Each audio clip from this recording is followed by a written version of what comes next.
വിവാഹം കഴിഞ്ഞ് അവരുടെ ബന്ധം വേർപെടുത്താൻ പോകുമ്പോഴത്തേക്കും ഒരു 6-7 മാസം കണ്ടിന്യൂസ് ആയിട്ട് കൊടുക്കുന്ന കൗൺസിലിങ് കല്യാണത്തിന് മുന്നേ കൊടുത്തു കഴിഞ്ഞാൽ എന്തുകൊണ്ട് വർക്കൗട്ട് ആവത്തില്ല? ചിലർക്ക് അപ്പോഴേ തന്നെ ഈ പറയുന്ന പോലെ പെണ്ണിൻ്റെ വീട്ടുകാരും പയ്യൻ്റെ വീട്ടുകാരും ഈ കല്യാണം കഴിക്കാൻ പോകുന്ന പെണ്ണും പയ്യനും ചേർന്ന് ഒരു കൗൺസിലിംഗ് എടുക്കുമ്പോഴത്തേക്കും അവിടെ ഉണ്ടാകുന്ന ഒരു ബെനിഫിറ്റ് എന്ന് പറയുന്നത് നമുക്കൊരു ഡിസിഷൻ കൂടെ എടുക്കാനുള്ള ഒരു സമയമാണ്. ആ വ്യക്തി എന്താണെന്ന് മനസ്സിലാക്കാനുള്ള ഒരു അവസരം കൂടെ നമുക്ക് കിട്ടുകയാണ്. പരസ്പരം നമ്മളെ അപ്പുറത്ത് നിൽക്കുന്ന നമ്മുടെ പാർട്ണർ ആകാൻ പോകുന്ന വ്യക്തി എങ്ങനെയാണെന്ന് കൂടെയുള്ള ഒരു മനസ്സിലാക്കലാണ് ശരിക്കും പറഞ്ഞാൽ ഈ കൗൺസിലിങ്ങിൽ പോകുന്നത് കൊണ്ട് നമുക്ക് കിട്ടുന്നത്. അവിടെ തന്നെ നമുക്കൊരു ഡിസിഷൻ എടുക്കാം, ഈ ഒരു റിലേഷൻ മുന്നോട്ട് കൊണ്ടുപോകണോ അതോ ഇത് ഇവിടെ വെച്ച് ബ്രേക്കപ്പ് ആക്കണോ എന്നുള്ളത്, നമ്മുടെ വൈബുമായിട്ട് ഒത്തുപോകുന്ന ആളാണോ എന്നുള്ളത്. അതുപോലെ നമ്മൾ എഡ്യൂക്കേഷൻ വളരെ രീതിയിൽ മുന്നോട്ട് പോകുന്നുണ്ട്, പല രീതിയിൽ നമ്മൾ മുന്നോട്ട് പോകുന്നുണ്ട്. അതോടൊപ്പം തന്നെ നമ്മുടെ ഈ റിലേഷൻസ് കീപ്പ് ചെയ്ത് പോകാനുള്ളൊരു സപ്പോർട്ടും നമ്മൾ അവർക്ക് കൊടുക്കണം. സപ്പോർട്ടെന്ന് മാത്രമല്ല, ഇതൊരു ട്രെയിനിങ് എന്നുള്ള ലെവലിൽ, അതായത് ഒരു കുടുംബം എങ്ങനെ കൊണ്ടുപോകണം, എന്താണ് കുടുംബം എന്നുള്ളൊരു പ്രോപ്പർ രീതിയിലുള്ള പ്രഗത്ഭരുടെ ഒരു ക്ലാസ് എന്നുള്ള ലെവലിൽ തന്നെ കാര്യങ്ങൾ മുന്നോട്ട് കൊണ്ടുപോകണം. ഈ പറയുന്ന പോലെ പലയിടത്തും ഒരു റീസണും ഇല്ലാതെയാണ് ആൾക്കാർ ഡിവോഴ്സ് ആവുന്നത്. ചോദിക്കുമ്പോൾ പറയുന്നത് അവർ തമ്മിലൊരു ഇൻട്രാക്ഷൻ ഇല്ല, അവർ തമ്മിലൊരു അടുപ്പം തോന്നുന്നില്ല എന്നുള്ളതാണ് അവർ പറയുന്നത്. എന്തുകൊണ്ടാണ് ഈ അടുപ്പമൊക്കെ ഇല്ലാതെ വരുന്നത്? പരസ്പരം നമ്മൾ ഈ പറയുന്ന പോലെ ഒരാൾ മറ്റൊരാളിൽ നിന്ന് എക്സ്പെക്റ്റ് ചെയ്യും, അവരെന്നെ കരുതണം, അവരെനിക്കിത് ചെയ്യണം, അവരെന്നെ പാമ്പർ ചെയ്യണം എന്നുള്ളത്. പലപ്പോഴും മറ്റേ പാർട്ണറായിട്ട് മറ്റേ സൈഡിൽ നിൽക്കുന്ന ആൾക്ക് ഇത് മനസ്സിലാക്കി എടുക്കാൻ പറ്റത്തില്ല. നമ്മൾ ഒരു സമയത്ത്, അതായത് ഞാൻ ഈ പറയുന്ന പോലെ തന്നെ കുഞ്ഞുങ്ങളായ സമയത്ത് പാർട്ണർ കരുതുന്നതെന്ന് വെച്ച് കഴിഞ്ഞാൽ, അതായത് നമ്മുടെ ഭർത്താക്കന്മാർ കരുതുന്നതെന്ന് വെച്ച് കഴിഞ്ഞാൽ കുഞ്ഞായി അവൾ ബിസി ആയിരിക്കും, കുഞ്ഞിനെ നോക്കണ്ടേ, കുഞ്ഞിന് പാല് കൊടുക്കണ്ടേ, കുഞ്ഞിൻ്റെ കാര്യങ്ങൾ നോക്കണ്ടേ, അങ്ങനെ ബിസി ആയിരിക്കും എന്ന് കരുതിയിട്ട് സ്വാഭാവികമായിട്ടും ഭർത്താക്കന്മാർ കുറച്ച് പിറകിലോട്ട് വലിയും.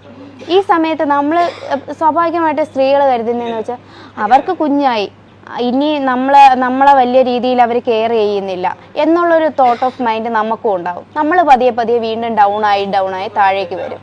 ഇനി നമ്മൾ എന്തിനാ ചെയ്യുന്നത്, ഇനി നമുക്ക് ആർക്ക് വേണ്ടിയിട്ടാണ് കാര്യങ്ങൾ ചെയ്യണേ എന്നുള്ളൊരു ലെവൽ തോട്ട് നമുക്കും ഉണ്ടാവും സ്വാഭാവികമായിട്ട്.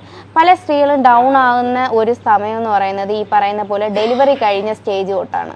അവിടെ നിന്ന് ഈ പറയുന്ന പോലെ ഒരു കാരണങ്ങളും ഇല്ലാതെ നമ്മൾ പരസ്പരം നമ്മുടെ ഒരു ബന്ധത്തിൽ ഒരു അകൽച്ച വരാം, അത് ക്രമേണ വലിയ പ്രശ്നങ്ങളിലേക്ക് മൂവ് ചെയ്യാം.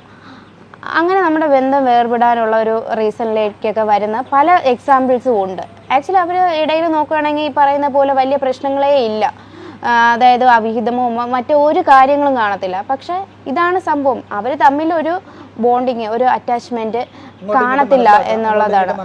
പരസ്പരം അങ്ങോട്ടും ഇങ്ങോട്ടും മനസ്സിലാക്കാൻ പറ്റാത്ത വരുന്ന ഒരവസ്ഥ.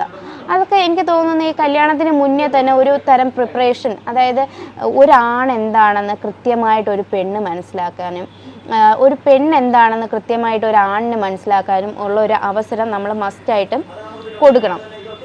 അത് നമ്മുടെ ഈ പറയുന്ന പോലെ കല്യാണം കഴിക്കാൻ പോകുന്നവർ മാൻഡേറ്ററി ആയിട്ട് ചെയ്യണം എന്ന് തന്നെ ഉള്ളൊരവസ്ഥ നമ്മുടെ സൊസൈറ്റിയിൽ കൊണ്ടുവരണം.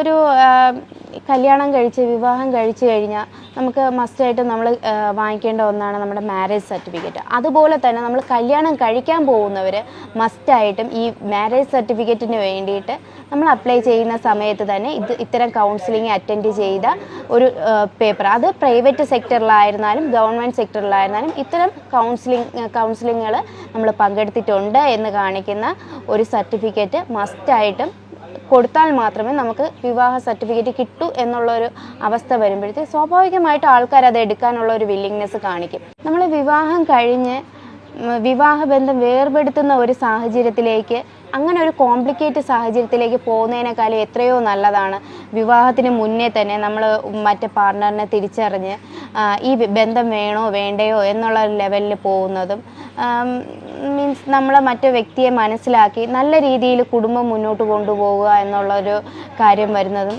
അത് തമ്മിലുള്ള ഡിഫറൻസ് നമുക്ക് ചിന്തിച്ചാൽ തന്നെ മനസ്സിലാകാന്നുള്ളതേ ഉള്ളൂ.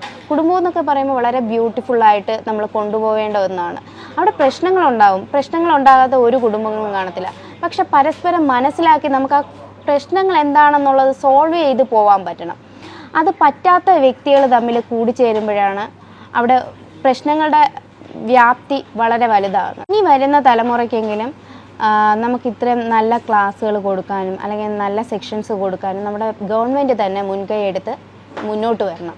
കാരണം എന്തെന്ന് വെച്ച് കഴിഞ്ഞാൽ ഇല്ല എന്നുണ്ടെങ്കിൽ നമ്മുടെ സമൂഹത്തിൽ ഈ പറയുന്ന പോലെ സെപ്പറേഷൻസ് വളരെ കൂടുതലായിരിക്കും.